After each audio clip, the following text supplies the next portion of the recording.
Kita kami ngayon sa bridal shower. Surprise bridal.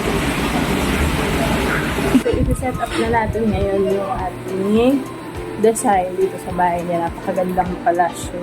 Nila Tita Lisa. Yan. Then,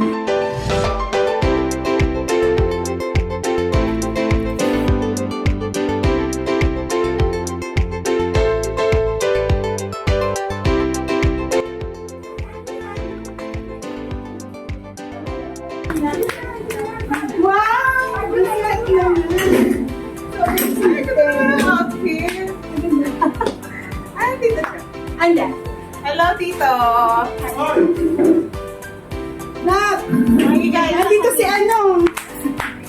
Kalandi ako si Tito. Hello po.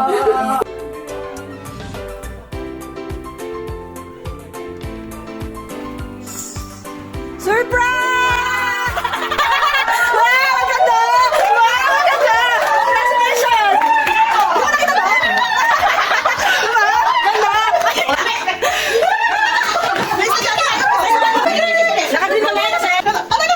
Mag-ibis ka! Ano nangyayari? Bakit ka naman? Napansin ko pa lang sa sakit ni Tita Luisa ha? Hindi mo nakita yung bride to be doon? Oo nga nakita na po. surprise natin ang bride to be. Naka-white pa siya. Yan ang ating mga kanya-kanya sinagsinsan. The Lord is with you, nothing can be left.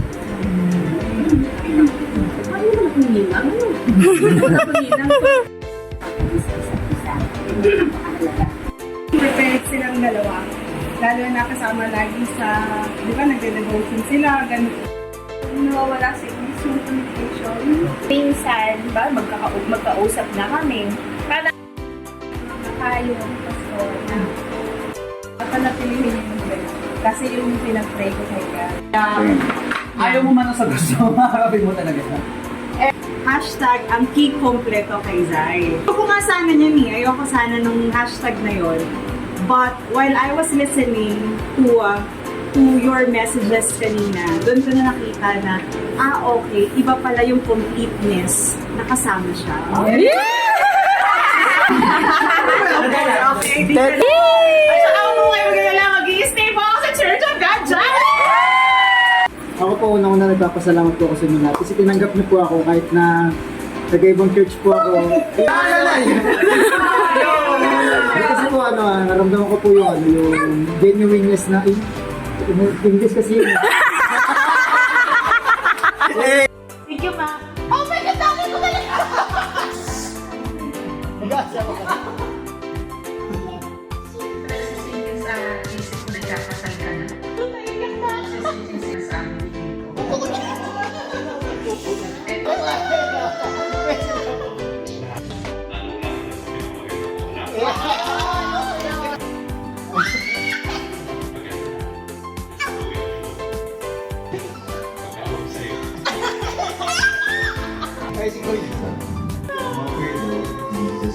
Even though I kept saying I love you, but you always replied yuck, I will still keep saying I love you, sis, until we're old. I hope the best year in their verse and you the dream of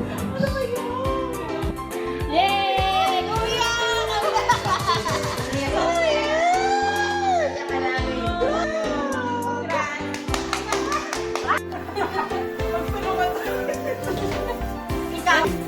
Ano sa'yo?